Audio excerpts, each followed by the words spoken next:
تفکر کرنا، تفکر کیا ہے؟ وَيَتَفَكَّرُونَ فِي خَلْقِ السَّمَاوَاتِ وَالْأَرْضِ، اس سے مراد کیا ہے؟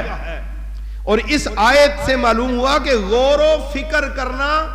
عبادت ہے، اور اسی وجہ سے حضرت علی کرم اللہ تعالیٰ وجہ الکریم کی ایک روایت میں آتا ہے کہ آپ صلی اللہ علیہ وسلم نے فرمایا تفکروا ساعات خیر فی قیام اللیل، مولا علی فرماتے ہیں کہ ایک گھڑی کا غور و فکر پوری رات کی عبادت سے بہتر ہے۔ ایک گھڑی کا غور و فکر کرنا کہ اگر آپ کے دل کے اندر اللہ کی عظمت و جلال آ جائے۔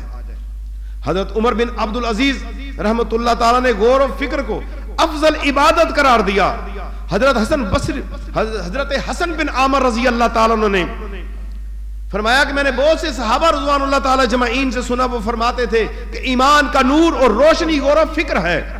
سفیان بن اہنیہ رحمت اللہ تعالی فرماتے ہیں کہ غور و فکر ایک نور ہے جو تیرے دل میں داخل ہو رہا ہے۔ اور حضرت بشر حافی رحمت اللہ فرماتے ہیں اللہ تعالیٰ کی عظمت میں تفکر کرتے رہو، معصیت و نافرمانی تم نہیں کر سکو گے اگر تم ہر لمحے طلب مولا، فکر مولا، ذکر مولا میں رہو گے، فکر پیدا کرو گے کہ اللہ نے مجھے پیدا کیا ہے، اللہ نے مجھے مارنا ہے، اللہ کے پاس میں نے جانا ہے، تو پھر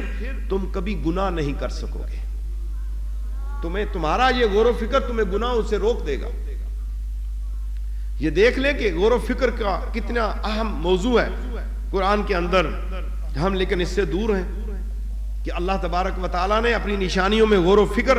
کرنے والوں کو عقل مند کہا، پھر ذکر کرنے والوں کو کھڑے ہوئے، بیٹھے ہوئے، لیٹے ہوئے، کروٹوں کے اندر جو اللہ کو یاد کرتے ہیں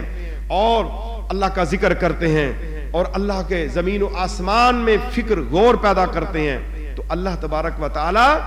ان لوگوں کو عقل مند کہہ رہا ہے۔